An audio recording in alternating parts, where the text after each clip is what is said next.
Hola, ¿cómo están? Muy buenos días. Le damos la bienvenida a este subprograma Consultorio Fiscal.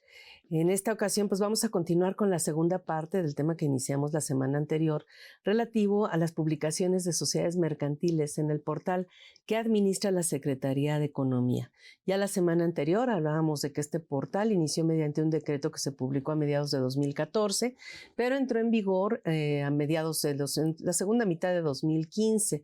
Desde entonces, pues las sociedades mercantiles tienen que alimentar este sistema de publicaciones con una serie de avisos que, pues, muchos de los cuales son obligatorios en términos de la legislación mercantil y que, pues, de no hacerlo derivan ciertas consecuencias jurídicas, incluso fiscales, que pues pueden poner en problemas a la propia sociedad.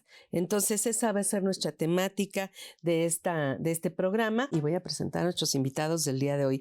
Le damos la bienvenida a este espacio al maestro en Derecho Fernando Javier Moreno García. Maestro, bienvenido, esta es su casa. Muchas gracias. También le damos la bienvenida a este espacio al representante del Consejo Directivo del Colegio Nacional de la Correduría Pública Mexicana, Asociación Civil, el licenciado en Derecho Juan Francisco Ramos Hernández, corredor público número 91 de la Plaza de la Ciudad de México. Bienvenido a esta su casa. Muchas gracias. Pues si les parece, antes de iniciar, ya que acabo de presentar a nuestro invitado, que no es de nuestra facultad, ¿qué hace un corredor público? Porque mucha gente no está familiarizada con la labor del corredor público. Son fedatarios públicos, tanto el notario como el corredor, pero como que tenemos más identificado al notario, pero no al corredor y no la distinción de lo que hace con el notario, ¿no? Sí, nosotros Contadora como corredores públicos somos agentes de comercio. Entonces, como agentes de comercio tenemos diversas facultades. Por ejemplo, tenemos facultades para intermediar, para asesorar, tenemos facultades, por ejemplo, para hacer avalúos, tenemos facultades para realizar, fungir como árbitros en materia comercial y también como fedatarios públicos. Es decir, el agente de comercio, cuando está precisamente intermediando, cuando está asesorando, cuando está apoyando a un comerciante, a una empresa, pues a veces necesita dar fe pública de los acuerdos a los que se llegaron. Entonces, por eso es que se tiene fe pública. Pero en ocasiones... Ahora es más amplia que la fe pública únicamente. Es que exactamente, siempre pongo el ejemplo de un cónsul. Un cónsul, bueno, realiza sus funciones propias, ¿no? El servicio exterior mexicano, pero para ciertas ocasiones necesita fe pública, por ejemplo, para hacer un testamento o un poder otorgado en el extranjero. Y eso no lo convierte en un notario. Tiene una función notarial para desempeñar su cargo. Así nosotros también, como corredores públicos, como auxiliares del comercio, como agentes de comercio, pues estamos dotados de esa facultad, porque tenemos que generar la constancia, precisamente la prueba de un acuerdo comercial, pero también asesorar en la parte de la evaluación, porque a lo mejor, pues sí, de lo que estamos hablando el día de hoy, si se va a hacer la venta de una parte social o la venta de una acción, ¿no? Entonces, pues puede ser, oye, ¿cuánto vale? ¿O cómo lo vamos a evaluar?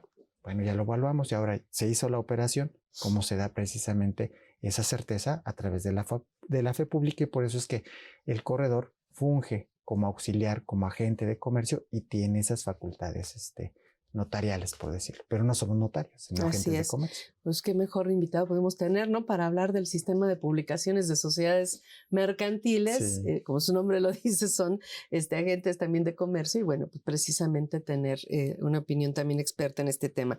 La semana pasada, bueno, hablábamos de cuándo se generó el portal y pues antes que nada más quisiera escuchar su opinión.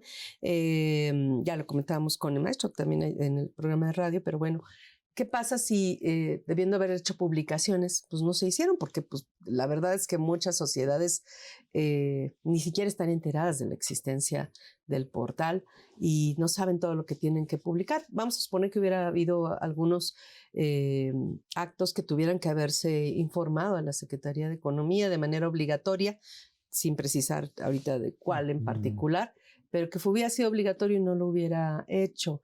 ¿Se puede regularizar esta situación o qué pasaría en ese caso? Sí, es decir, la naturaleza de estos avisos o publicaciones tiene diferentes efectos. En ocasiones son efectos, por ejemplo, informativos para los acreedores, por ejemplo, para efectos de una fusión de unas sociedades mercantiles. Bueno, se hace una publicación para que se genere como esa notificación, ¿me explico? Hay otros casos donde esas publicaciones surten efectos muy importantes porque si no se cumplen con esos requisitos, sí pueden generar una nulidad en el acto, como sería, por ejemplo, la celebración de una asamblea en una sociedad anónima, o, por ejemplo, también el ejercicio del derecho de preferencia en un aumento de capital, ¿me explico? Y hay otros casos donde se le tiene que informar precisamente a la Secretaría de Economía, digamos, la composición de los nuevos accionistas, ¿me explico? Entonces, en algunos casos, de manera libre, se puede dar cumplimiento sin alguna sanción en específico a este tipo de avisos o publicaciones, pero hay casos muy especiales donde si no damos esos avisos, los efectos obligacionales frente a los acreedores, por ejemplo, pues sí tiene relevancia, ¿no?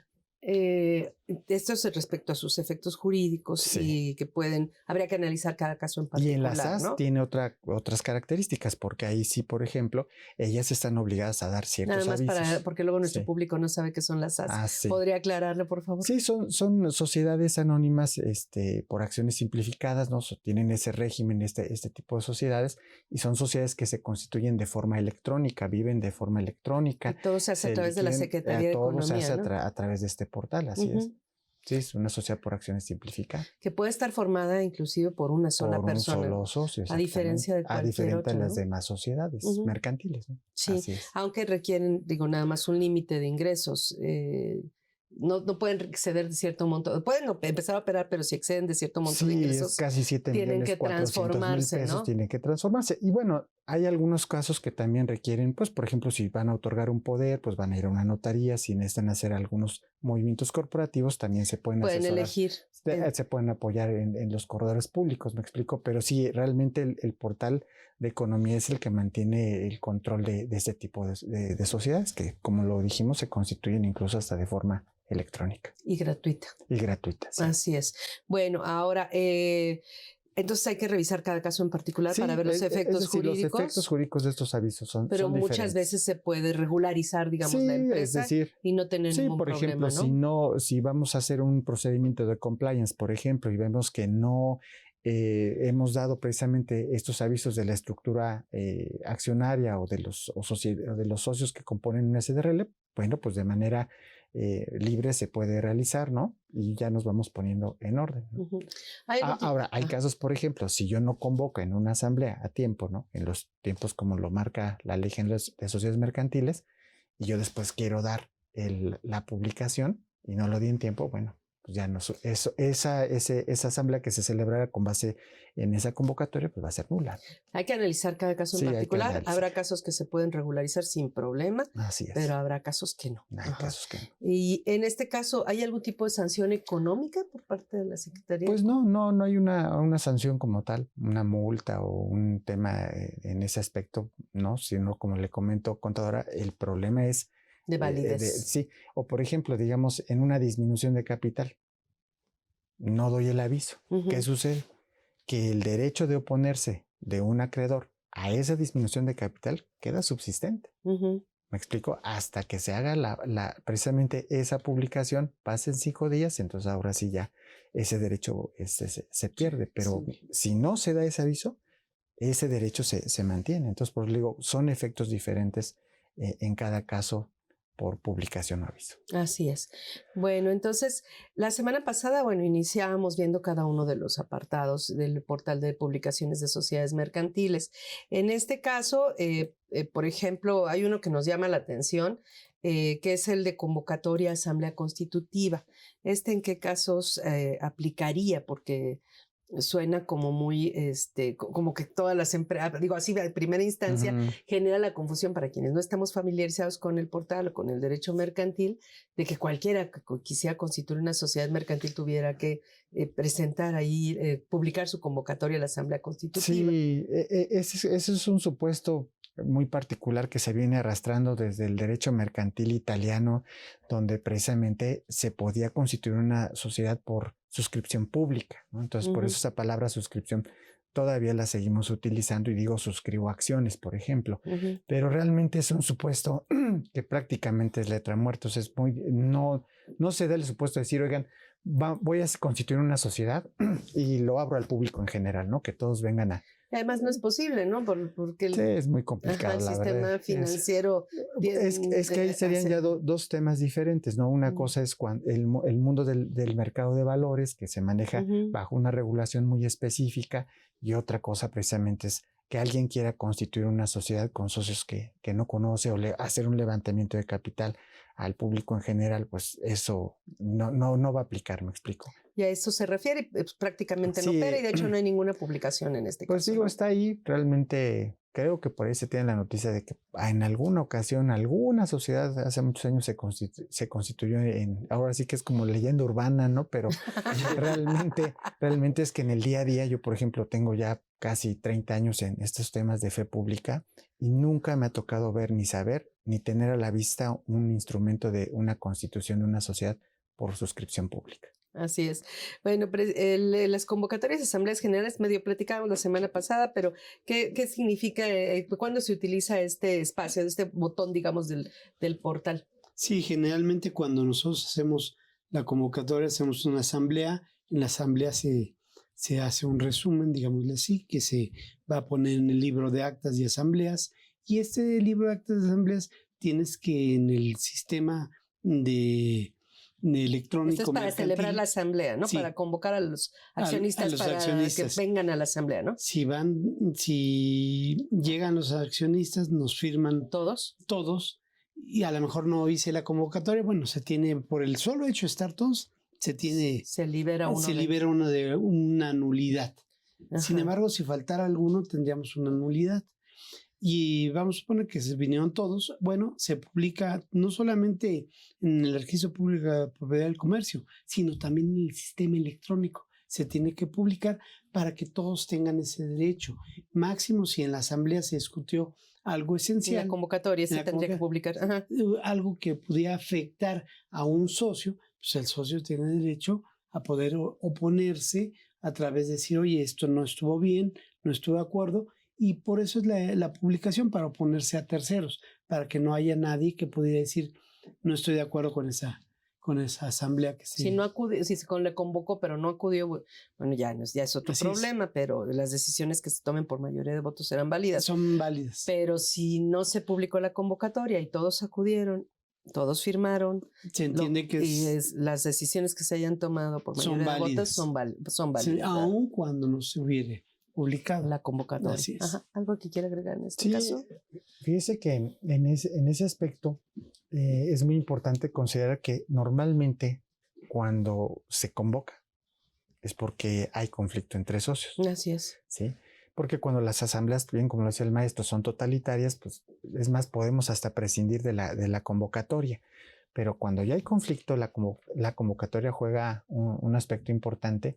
Y aquí ya en la materia del día a día, que eso sí nos toca ver mucho de repente ahí en la correduría, en la asesoría precisamente y el acompañamiento de estos asuntos, te das cuenta que si no tienes la firma electrónica avanzada de la empresa y si no tienes la firma electrónica de la persona que puede convocar, por ejemplo, en una sociedad anónima, un comisario o un administrador, entonces no puedes celebrar no puedes realizar esa convocatoria y no vas a poder celebrar la asamblea. Entonces eso se me hace muy delicado porque a lo mejor puede haber un tema de urgencia, de revocar al administrador, de realizar alguna reforma, y si no se tiene esos archivos electrónicos, entonces no vas a poder operar el portal. Y aquí sí toma relevancia un tema. ¿Tienes que tener los dos? Los dos. O sea, porque digo, siempre se tiene el del representante legal, es con el que uno opera todo el tiempo, y que es el presidente del consejo de administración o el administrador único o cualquiera que tenga poder para actos de administración y dominio. Pero también se requiere el del comisario. Sí, se requieren de los dos, o sea, del que va a convocar y de la sociedad. Entonces, si no se cuentan con esos archivos o esos archivos están dañados. Sí, a veces el que convoca es el comisario. Exacto, dependiendo, por ejemplo, vamos a pensar, se murió el administrador. Sí, entonces, sí. De repente en una sociedad anónima, el comisario puede decir, oye, necesitamos nombrar un administrador provisional. Pues urgente, porque firmamos un contrato, porque tenemos que atender una demanda, etcétera, etcétera. Y entonces, si en esos momentos el comisario no cuenta con estos archivos, si no se logra dar de alta en el sistema, ¿qué es lo que sucede?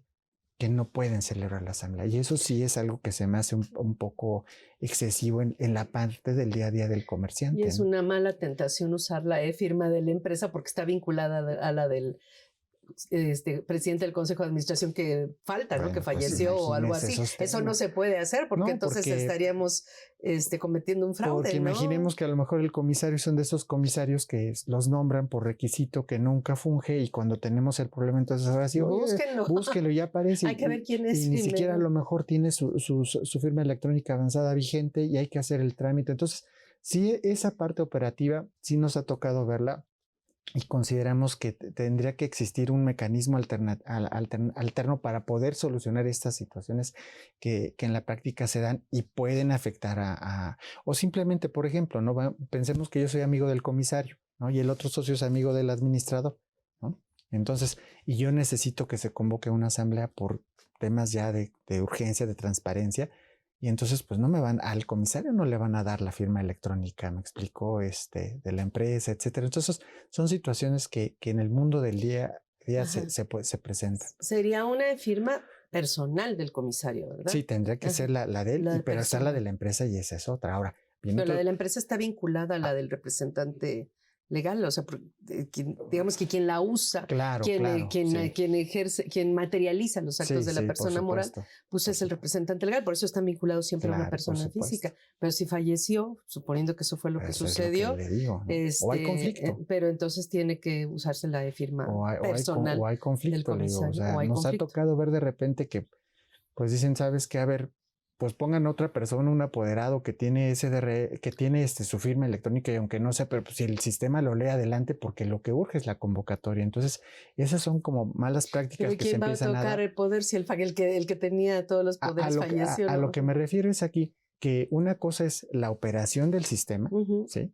Que generará ciertas responsabilidades y otra cosa será lo que la ley ordena, me explico, porque a lo mejor si aquí el maestro hizo el trámite administrativo, ¿no? de cargar en el sistema la información, pero en sí el que tiene que hacer la convocatoria de acuerdo a la ley, si yo soy el comisario, yo soy el que tengo que firmar, ¿no? Entonces, le digo, se pueden generar ahí malas prácticas de decir, bueno, de manipular el sistema porque no puedo yo entrar. Es muy común eso, ¿no? En general, digo, no nada más en este tipo de sistemas, sino en incluso en materia fiscal. Luego, pues ya falleció la persona física y siguen emitiendo CFDIs de arrendamiento, por ejemplo, para cobrar las rentas, ¿no? Porque para tener el dinero y resulta que pues todavía no se nombra al albacea, entonces hacen unas cosas terribles. Creo que debe haber otro mecanismo que precisamente facilite, porque ahora viene otro tema. En el año 2023 hubo una reforma.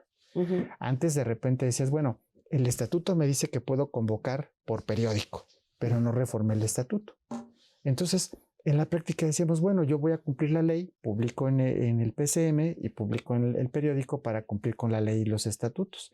En 2023 sale una reforma sobre las asambleas virtuales, ¿no? Sobre las asambleas que se pueden celebrar con medios electrónicos, y ahí ya se mete un transitorio que nunca se metió. Desde el 2014, como usted lo comentaba, jamás se dijo que precisamente todas las convocatorias se tenían que publicar ahora sí en este sistema. Entonces, de 2023 para esta fecha, aunque el estatuto diga una cosa, ahí sí el transitorio dice, tiene que publicarse forzosamente en el portal de sociedades mercantiles. Entonces, por eso le digo que hay que ver esos supuestos específicos donde la gente se queda sin la posibilidad de hacer esa convocatoria y son actos pues muy trascendentes el celebrar una asamblea. Ya. Bueno, tenemos entonces otros avisos que hay que presentar. Digo, qué bueno que nos aclara todo esto y sobre todo porque sí, luego con fines muy prácticos se comete cada barbaridad. Que bueno. Y digo, sobre todo cuando hay conflicto entre socios. Ahí es donde todo tiene que ser muy cuidadoso, muy detallado, cuidando los días, cuidando todo, precisamente para que esas asambleas que se van a celebrar pues tengan la eficacia correspondiente. Y uno que luego se entera de cosas, ve uno que realmente los conflictos entre socios pueden llegar a ser terribles, o sea, las telenovelas y la nota roja se quedan cortas. O sea, llegan a haber conflictos. Ya ve que está el dicho que cuando hay dinero, cuando falta el dinero se acaba el amor, ¿no? Sí. Y también cuando hay dinero también se acaba el amor, la amistad y todo, ¿no? Porque pues así somos los seres humanos, ¿no? Así es. Pues bueno, acuerdos sobre el aumento de capital social. Ya lo mencionaron de alguna manera, pero bueno, vamos a hablar de este. Sí, el aumento de capital social es algo muy trascendente para la sociedad mercantil, y cuando se va a hacer un aumento del capital social tiene que haber la convocatoria, tiene que hacerse la asamblea, y al momento de que se hacen las firmas y el aumento, pues tiene que estar todos los socios, están enterados, se publica, efectivamente se pone la firma, luego la contraseña, posteriormente se bajan los datos en la pantalla, y una vez que se bajan los datos, pues se pone la contraseña de la empresa para que uno publique esa parte, no pasando más de 1 megabyte de lo que va a publicar, porque si no la página no da, se nos traba, ¿no? Y es bien importante porque el aumento de capital social para una empresa y para los socios puede haber quizá algún motivo de que no estén de acuerdo algunos socios.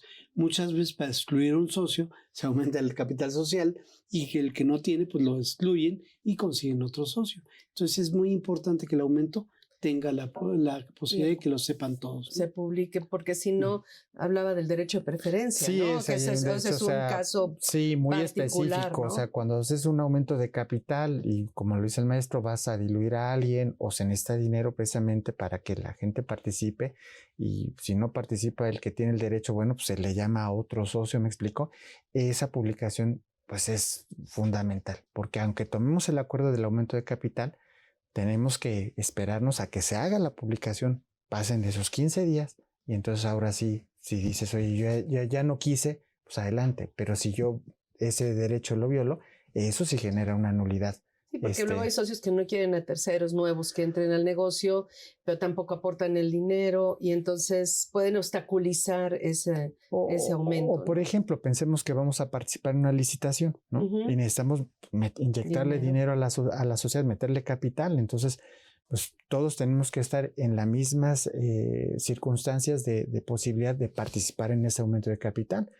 Y entonces por eso la ley nos da ese derecho para poder participar de ello. Por ejemplo, es otro efecto que se tiene que publicar, y esa a partir de ahí es fundamental. 15, ¿cuántos días? Perdón. Son 15 días. 15 días para que los socios preexistentes ejerzan su derecho de preferencia para suscribir ese aumento de capital. Salvo que los estatutos digan otra cosa. Entonces sí es muy importante revisar los estatutos. En todo esto siempre hay que revisar los estatutos. Prevalecen los estatutos. Pero no se puede ignorar este derecho de preferencia, por mucho que los estatutos dijeran alguna cosa. En esta reforma de junio de 2014 hay una incorporación muy importante del derecho societario anglosajón, y realmente absorbimos una buena parte de ellos, y sí hay posibilidad hoy en día de hacer negocio de esa forma, de decir, bueno, vamos a hacer negocio, pero que quede claro, ustedes nunca van a participar en un aumento de capital, ¿sí? Eso puede ser que se pacte en esas restricciones pueden estar ya en el estatutos, puede estar en impactos parasociales, me explico, pero eso se toma precisamente de esa absorción que hemos tenido del derecho anglosajón por los temas de la integración que tenemos con Estados Unidos y Canadá.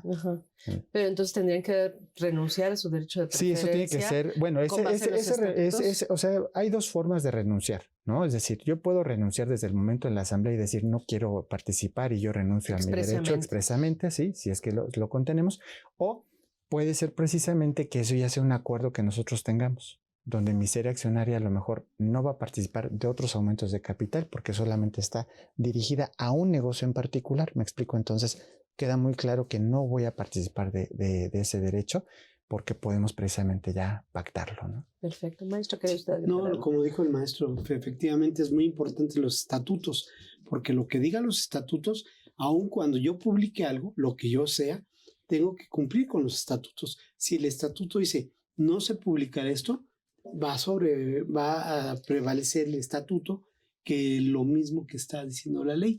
Por eso el estatuto es importante. A lo mejor en el estatuto dice no habrá el derecho tal, y se tiene que cumplir este estatuto, o se te ha publicado después de 15 días, tenemos que cumplir el estatuto. De hecho, cuando disolvemos una empresa, lo que disolvemos es el estatuto del convenio de todos los socios.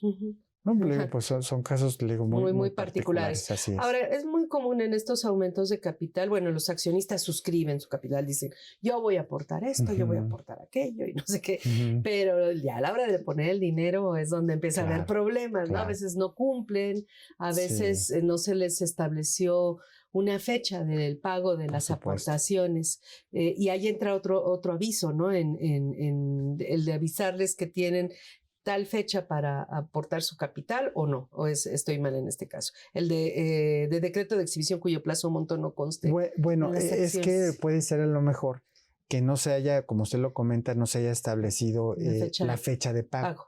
Entonces, si nosotros nos vamos al Código Civil, en el famoso artículo 2080, siempre nos dice que, bueno, si no pusimos un plazo para poder pagar, entonces tenemos que hacer una notificación.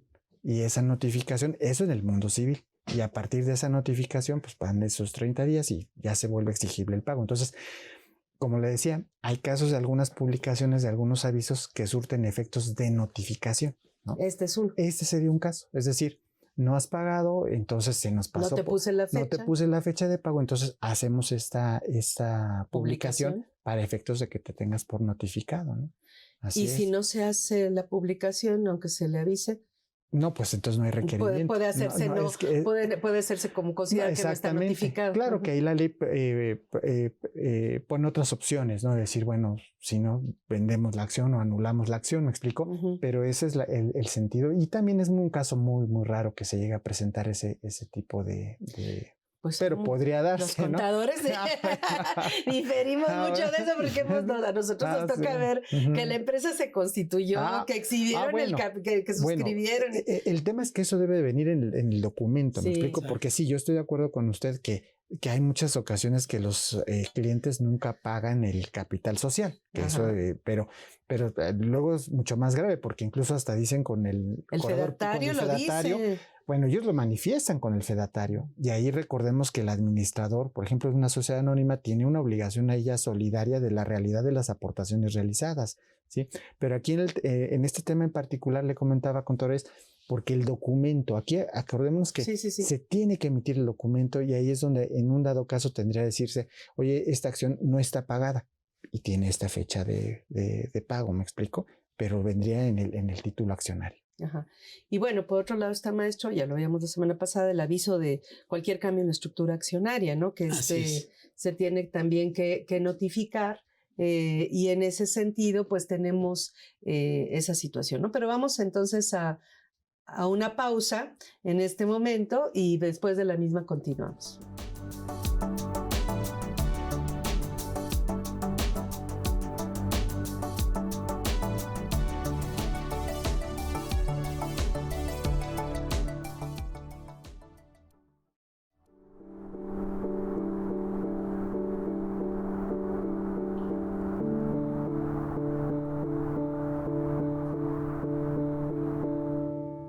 Bueno, ya estamos de regreso. Tenemos algunos saludos de Juan Carlos Calleja Flores.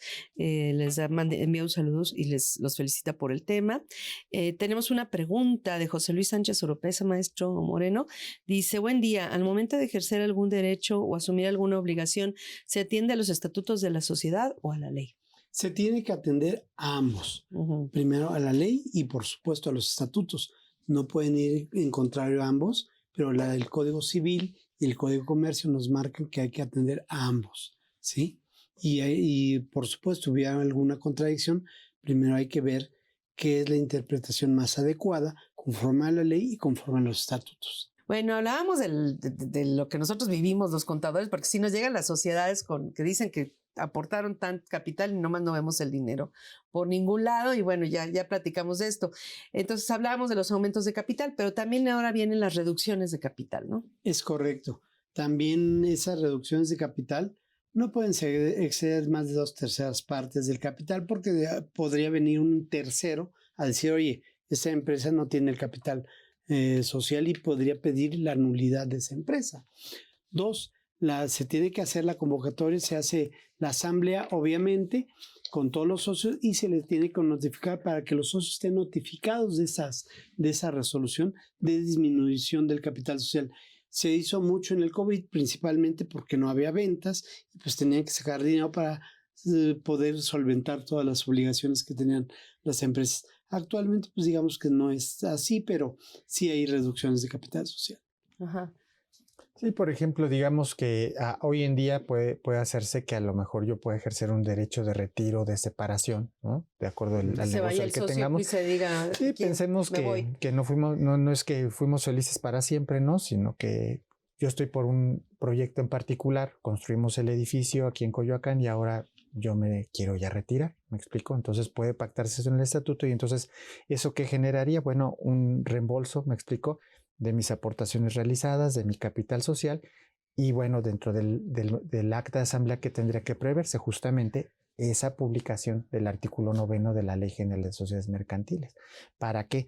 Para que si algún acreedor siente que está afectado en sus derechos, pide entonces la oposición a ese acuerdo. ¿Me explico? Por eso es importante dar ese aviso, de generar esa publicación, porque de lo contrario entonces ese derecho se queda ahí pendiente de poder ejercer por cualquier acreedor de la sociedad que se sienta afectado por esa disminución de capital. Ajá. Y en ese caso, por ejemplo, cualquiera se puede ir, represente lo que represente, simplemente el capital, si era 1 millón, ya puede volver 100,000 si es que se fueron 9 de 10, sí, ¿no? Por ejemplo. Sí. Bien, en ese caso, obviamente la estructura de las deudas, el capital contra los activos que tiene la sociedad va a cambiar. Y sí, pues algunas, por ejemplo, un banco que podría decir, no me gusta cómo queda la estructura financiera. Un acreedor que diga, ya siento que no vas a poder pagar. Ese capital social implica una garantía, por eso se tiene que integrar. Entonces, si yo veo que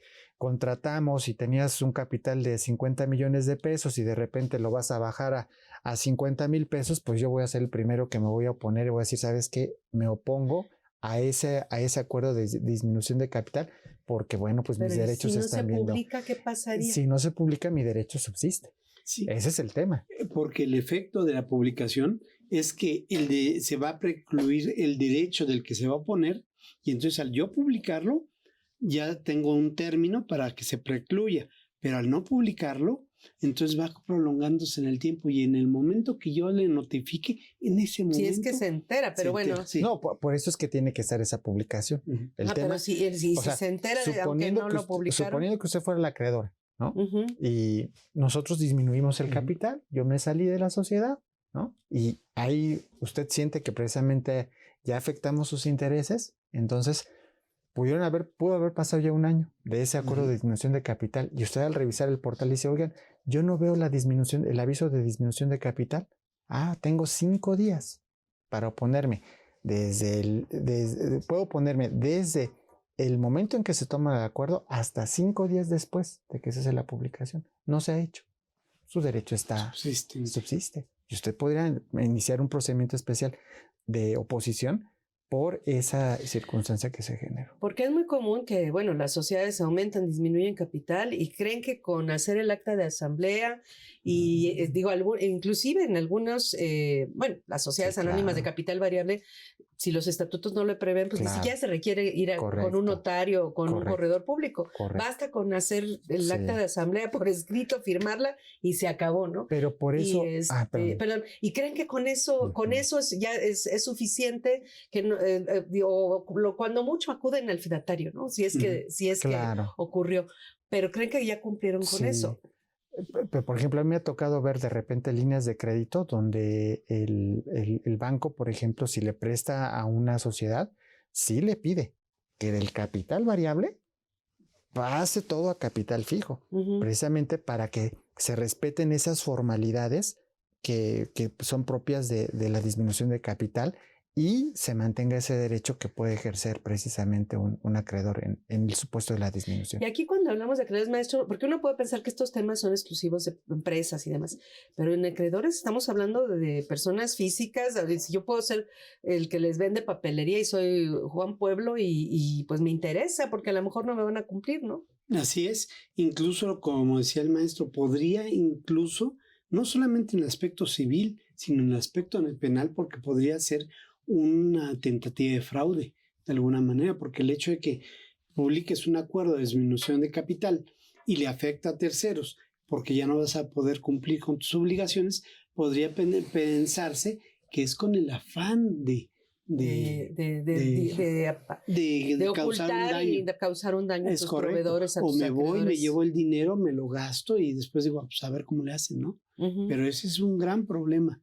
Entonces es muy importante publicar estos acuerdos sobre disminución de capital y obviamente cualquier aumento de accionistas, cambio de acciones, etcétera, hay que avisarlo a la Secretaría de Economía y al SAT. Porque eso es obligatorio, ¿no? Bueno, entonces tenemos estos acuerdos, la empresa sigue su vida, puede llegar a transformarse. ¿Qué podría transformarse? Por ejemplo, una SA, podría transformarse a otro tipo de sociedad, etcétera, ¿no? Tenemos la SAS, por ejemplo, que el monto máximo de un ejercicio fiscal son 5 años. Pero vamos a suponer que la SAS le fue muy, muy bien, pues tiene que transformarse a una, a lo mejor, sociedad ingresos, responsable, ¿no? Se refiere a los ingresos, perdón. A los ingresos. Ajá, sí. Entonces hace una convocatoria, hace un cambio de transformación para pasar de una SAS a pasar a una sociedad anónima de responsabilidad variable o una SAS X. Una sociedad anónima. Una sociedad anónima. Entonces tiene que transformar esa sociedad porque de alguna manera la otra es muy chiquita para el cúmulo de trabajo que tienen y de ingresos que va teniendo, y por ende es importante que ese tipo de asambleas y de resoluciones se tengan que hacer la convocatoria, no solamente en el ejercicio público de la propiedad de comercio, sino también en el sistema de electrónica. Ajá.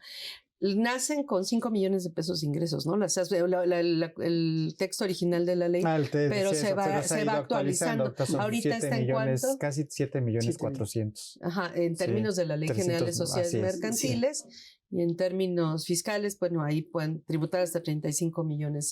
Bueno, ni pueden, las obligan. Ahí está el régimen simplificado de personas morales, con algunas salvedades, ¿no?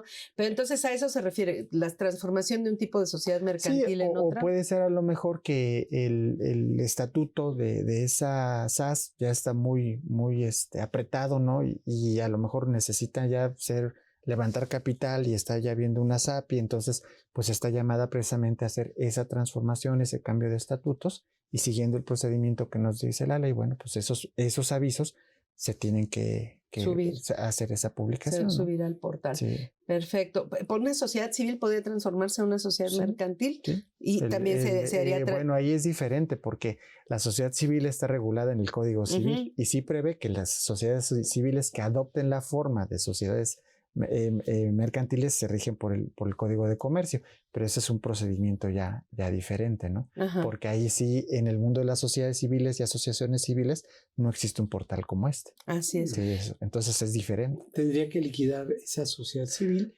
y después sí puede transformarse, puede tomar un acuerdo de transformación, nada más que, por ejemplo, aquí si hacemos una transformación, como lo decía el maestro, al publicar yo ya notifiqué, ¿me explico?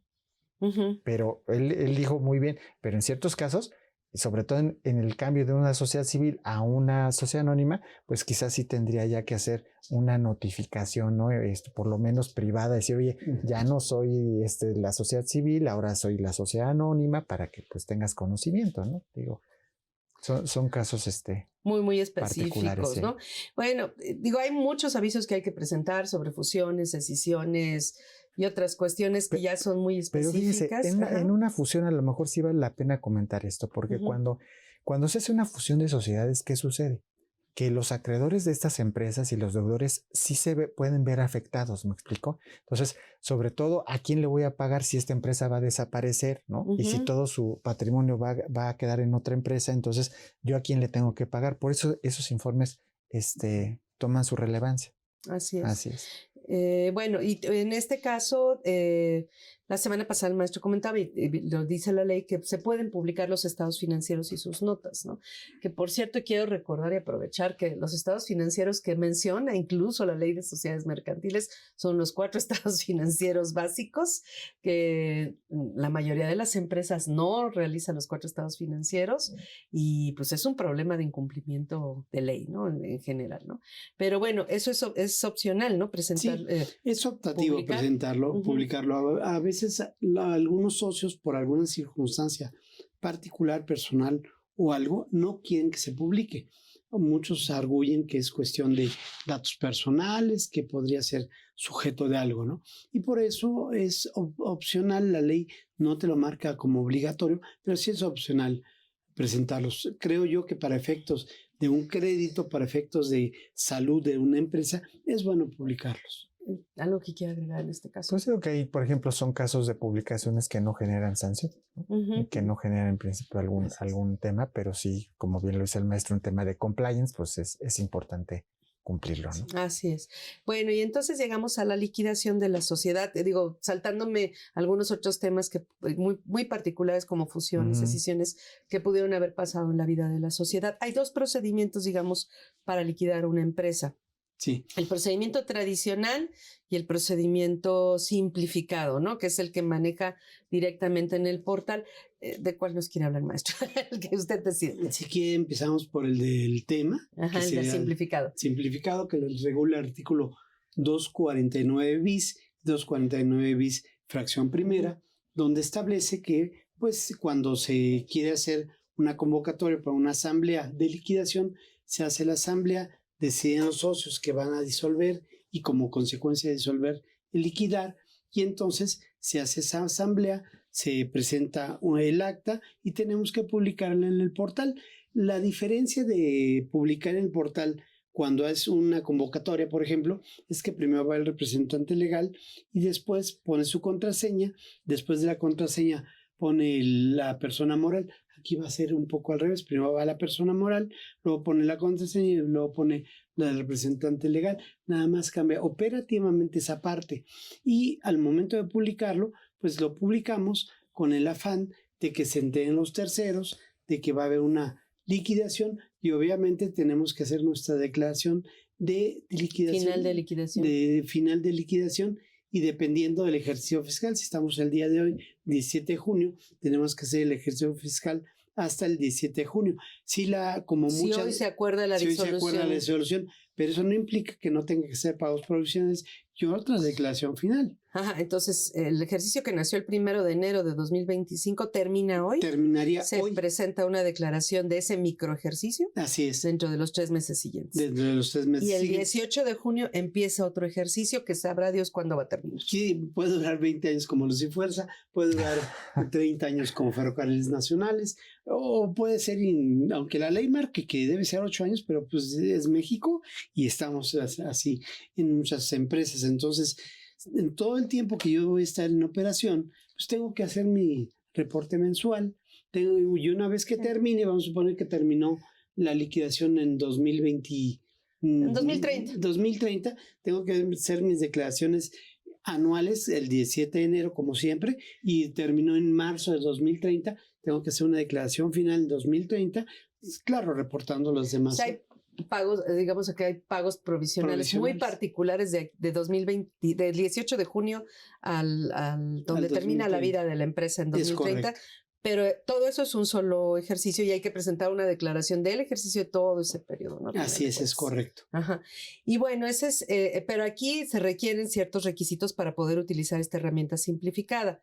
Los socios tienen que ser únicamente deben ser socios personas físicas. Así es. Es decir, hay socios que son personas morales que adquirieron o acciones o adquirieron parte de la empresa, pero deben ser personas físicas. 2, que no haya tenido actividades durante 2 años. Es decir, se entiende que no hizo ninguna transacción durante 2 años. No haya emitido ningún CFDI, de hecho lo señala expresamente, ¿no? 3, que además, durante el término, no como vaya que inicia la disolución, no vaya a adquirir otras obligaciones, un nuevo contrato, una nueva obligación con otra empresa. puedes tener obligaciones que son producto de tu naturaleza de la empresa y a lo mejor tenías una obligación de hacer con alguna empresa, bueno, pues esa se continúa. Además que para pagar sueldos, salarios. Tengo una deuda, por ejemplo. Sí. Pues en teoría ya no debería tener trabajadores porque ya no puede emitir recibos de nómina, porque son CFDIs al final de cuentas. Al final de cuentas, pero de alguna manera pues no podría funcionar operativamente en la vida real sin esos trabajadores. Pero se supone que ya la empresa está muerta desde hace más de dos años por lo menos, ¿no? Entonces es para esas empresas que prácticamente ya están sin operación. De hecho, recordando una empresa, pues ya no tenía operación, de alguna manera se iban acumulando los salarios y al momento que teníamos que liquidar, se les pagó a los trabajadores con bienes de la empresa, porque también tienes que pagar con los bienes hasta donde te alcance. Pero ahí estaríamos hablando que ya no podrían aplicar el procedimiento simplificado, tendrían que irse al procedimiento normal. Porque tienen que estar emitiendo CFDIs, están pagando, están cobrando, y etcétera. Además de estar al corriente de todos los pagos de los impuestos. Eso para en cualquier aplicar caso, a este 249 bis. Así es. Porque desde esos requisitos. Bueno, entonces vamos a suponer que se cumplen todos los requisitos, que también se requiere, creo que la firma de todos los accionistas, ¿no? Se cumplen todos los requisitos, se realiza el trámite a través de la Secretaría de Economía. Se le presenta, se gira cuando tú tienes un CFDI de un accionista, ahí dentro de ese viene el correo electrónico. Cuando tú vas a publicar, el correo electrónico va a mandarte a donde hayas tenido. Cuando se presentan, entonces los socios van a recibir un correo de que se va a liquidar en el correo que ellos hayan puesto en ese momento. Si está mal el correo, la aplicación te va a decir, oye, hay algo mal, repítelo nuevamente. Entonces tienes que verificar ahí en el correo, ahí hasta una página para ayudarte, validar que efectivamente a cada uno de los socios les llegó y que ellos digan, si estoy de acuerdo, no me opongo de alguna manera a esta liquidación. Cuando firman ellos, entonces se entiende que ya estamos, digamos, completo en el procedimiento de... Ellos cancelan la inscripción en el folio mercantil. Como consecuencia, a la par, se tiene, porque es una obligación que nos pone el Código Fiscal, cancelar el folio, el código mercantil, el folio mercantil. Y el código fiscal, el RFC de la empresa, ¿no? Todo eso lo hace la Secretaría de Economía. Todo eso se hace en combinación con el SAT. Es rapidísimo en combinación con el SAT y la gran ventaja es que es la publicación inmediata y ya no nos va a costar porque antes teníamos que ir a los libros y si querías una publicación. Pagar el fedatario público. Ahorita no vamos a pagar nada. Así es, va a estar bastante son empresas que ya no están operando por lo menos 2 años. Así es. Ajá. Así es. El procedimiento, digamos, tradicional, no simplificado, que solo aplica para estos casos específicos. Sí, pues sabemos que son los 2 pasos, ¿no? El acuerdo de disolución, que es muy importante aquí, que tomemos en cuenta que cuando se nombra al liquidador, su cargo no surte efectos inmediatos al momento ni siquiera de la formalización o protocolización o en el momento de su nombramiento. Entonces, para que un liquidador entre en funciones, su cargo se tiene que inscribir en el registro público. Entonces, por eso es que muchas veces de repente los clientes dicen, oiga, licenciado, no puedo hacer todo en una misma acta cuando no es en un solo proceso como el trámite que platicamos ahorita. Pues no se puede porque el liquidador no puede entrar en funciones hasta que no tiene su cargo inscrito y entonces procede precisamente a elaborar un balance final de liquidación ya una vez que esté en funciones y que tiene también que publicarlo, ¿no? Es otra de las publicaciones. Es otra de las publicaciones.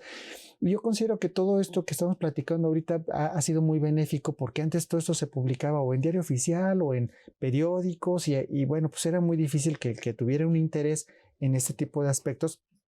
Pues no iba a leer todos los periódicos, estar comprando todos los periódicos todos los días y ahora pues realmente la consulta de este tipo de publicaciones pues es mucho más sencilla, ¿no? Si yo de repente me entero que la sociedad ya acordaron la disolución y no sé en qué proceso estoy, pues puedo verificar el sistema para ver si ahí hicieron justamente la presentación de ese balance final y yo pueda como accionista o como acreedor hacer valer mi derecho que corresponde.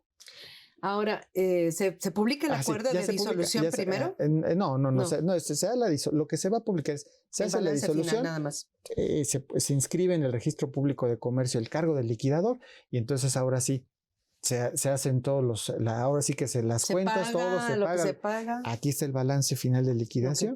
Y ya, suponiendo que ya no hay nada o hay algo, se dice qué es lo que se va a repartir. Entonces, ahora sí llegamos al acuerdo de liquidación. Ajá. Pero a ver, entonces, los acreedores pueden no enterarse que la sociedad se liquidó. Por eso hasta el balance final. El balance, ¿Qué plazo tienen para conformarse? Ya ahí, por ejemplo, entramos a los temas de prescripciones mercantiles, ¿no? Ya son créditos en general que pueden ser 5 años, 2 años, 10 años, o sea, ahí depende el crédito la naturaleza del crédito, pues, que se esté generando o cobrando, ¿no? Pero ya estamos en el balance final de liquidación, por ejemplo, de ahí a que el Código de Comercio habla de 5 años de manera específica entre los temas entre socios y la sociedad, por ejemplo. En esos casos habla un término específico de 5 años. Ahí también falta una claridad en la ley porque son los 5 años a partir de qué momento. 5 años a partir de que hice la publicación, 5 años a partir de que se inscribió la liquidación en el registro de comercio. ¿Me explico? Ahí, bueno, es un tema que también está no tan claro, pero bueno, por lo menos lo que sí pueden llegar a tener los socios y los acreedores es un aviso de consulta para iniciar una reclamación, ¿no? Pero ¿qué pasa, por ejemplo, entre que se publica el balance final de liquidación y ya prácticamente se cancela el folio mercantil? Bueno, pero eso va a ser, o sea, se publica y ya después viene, o sea, disolución. Inscripción del cargo del liquidador. El síndico liquidador. Exactamente, del liquidador. Publicación del balance final de liquidación. Ya con eso, ahora sí, tomamos el acuerdo de liquidación. Y ahí sí es donde ya se pide la cancelación del folio mercantil y el liquidador puede ir a hacer precisamente. Pero a veces no pasan mucho tiempo entre eso, bueno, ¿no? Eso va a pasar por lo menos, cuando menos va a pasar, porque también tenemos que tocar la puerta con el SAT. Entonces, sí, pero vamos a tardar, podemos decir, unos 3 meses, ¿no? Exagerando, eso es a lo que voy.